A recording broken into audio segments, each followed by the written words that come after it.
Hi guys, good evening. ഞാനേ ഇന്ന് എന്തെങ്കിലും ഒരു സാധനം നിങ്ങളെ കാണിക്കാനോ പരിചയപ്പെടുത്താനോ ഒന്നും അല്ല കേട്ടോ വന്നേ.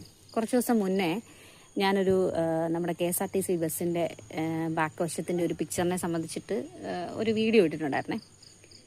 അപ്പം അതിൻ്റെ താഴെ ഒരാൾ കമൻറ്റ് ചെയ്തിട്ടുണ്ട്, വിവി എന്ന് പറഞ്ഞിട്ട് ഒരാൾ. അതൊരു മെയിലാണോ ഫീമെയിലാണോ നമുക്കറിയില്ല.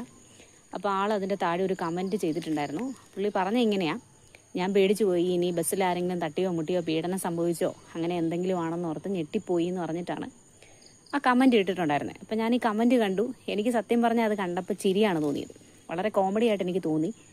അതിനുശേഷമാണ് ഞാനിപ്പം നടക്കുന്ന കാര്യങ്ങളെക്കുറിച്ച് പെട്ടെന്ന് എൻ്റെ ചിന്ത പോയത്.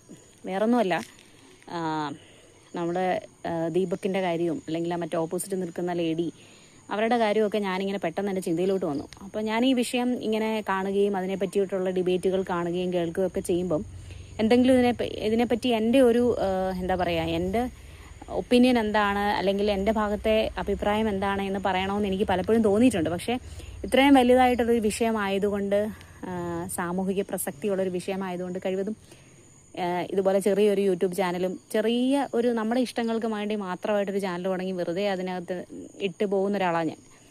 നമ്മൾ പറയുന്നതിനോട് എത്രത്തോളം ഇമ്പാക്റ്റ് ഉണ്ടാവും എന്നൊക്കെ ചിന്തിച്ചിട്ട് ഞാൻ അതിനെ ഇങ്ങനെ വെറുതെ വിട്ടു. പക്ഷെ അങ്ങനെ ഇരിക്കുമ്പോഴാണ് ഈ കമൻറ്റ് ഞാൻ കാണുന്നത്. കമൻറ്റ് കണ്ടപ്പോൾ മുതൽ എനിക്ക് ഇതിനെപ്പറ്റി എന്തെങ്കിലും ഒന്ന് പറയണം എന്ന് എൻ്റെ ചിന്തയിൽ വന്നു കേട്ടോ. വേറൊന്നുമല്ല, ഞാൻ ഉൾപ്പെടെയുള്ള ഒരു 100 പേരെ എടുത്തു കഴിഞ്ഞ് കഴിഞ്ഞാൽ ഞാൻ ഉൾപ്പെടെയുള്ള എല്ലാ സ്ത്രീജനങ്ങളും ബസ്സിൽ യാത്ര ചെയ്തിട്ടുള്ളവരാണെങ്കിൽ ഇതുപോലെ എന്താ പറയുക, ബസ്സിനകത്ത് തോണ്ടലും പിച്ചലും കിള്ളലും നുള്ളലും തട്ടലും മുട്ടലും ഒക്കെ ഏറ്റിട്ടുള്ള ആൾക്കാരാണ്. കാരണം പബ്ലിക് ട്രാൻസ്പോർട്ട് യൂസ് ചെയ്യുന്ന എല്ലാവരും ഒന്നും ഞാൻ പറയുന്നില്ല, 100 പേരിലെടുത്താൽ അത് 95% ആളുകളും ഇങ്ങനെ ഒരു ദുരനുഭവം ഉണ്ടായിട്ടുള്ള ആളുകളായിരിക്കും എല്ലാവരും. പക്ഷേ ചെയ്യാറുള്ളത് എന്താണെന്ന് ചോദിച്ചിട്ടുണ്ടെങ്കിൽ, അന്നായാലും ഇന്നായാലും ചെയ്യാറുള്ളത് എന്താണെന്ന് വെച്ചാൽ, ഇപ്പം നമ്മൾ ഒറ്റയ്ക്കാണ് യാത്ര ചെയ്യുന്നതെങ്കിൽ ഒന്നുകിൽ ആ നിൽക്കുന്ന സ്ഥലത്തു നിന്ന്, അങ്ങനെ ഒരു അനുഭവം ഉണ്ടാകുന്ന സമയത്ത് അവിടെ നിന്ന് മാറി നിൽക്കുക, അല്ലെ കുറച്ചുകൂടെ നമ്മൾ ആ സ്ഥലത്തു നിന്ന് മാറി ഒരു സേഫ് ആയിട്ടുള്ളൊരു സ്ഥലത്തേക്ക് മാറി നിൽക്കുക എന്നായിരിക്കും.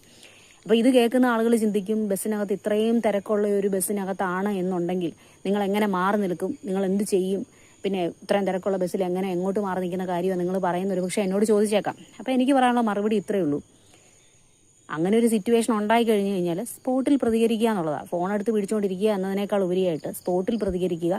അല്ലെങ്കിൽ അവിടെ ഇരിക്കുന്ന ഒരു 20 പേരോ 30 പേരോ ഒരു ബസ്സിനകത്തുണ്ടെങ്കിൽ അതിലെല്ലാവരും ശ്രദ്ധിക്കാത്ത ആളുകളായിരിക്കത്തില്ല. കുറച്ച് പേരെങ്കിലും ശ്രദ്ധിക്കുകയോ നമ്മളൊരു കാര്യം പറഞ്ഞാൽ സപ്പോർട്ട് ചെയ്യുകയോ ചെയ്യുന്ന, എല്ലാവരുടെയും വീട്ടിൽ അമ്മയും പെങ്ങളും സഹോദരങ്ങളും മക്കളും ഒക്കെ ഉള്ള ആൾക്കാരാണ്. അപ്പോൾ അവരും നമ്മുടെ കൂടെ സപ്പോർട്ട് ചെയ്യുക. അപ്പോൾ അവരോട് പറയാം, നമുക്ക് പ്രതികരിക്കാൻ ബുദ്ധിമുട്ടാണെങ്കിൽ ഉടനെ തന്നെ അവിടെ ഇരിക്കുന്ന ആളുകളോട്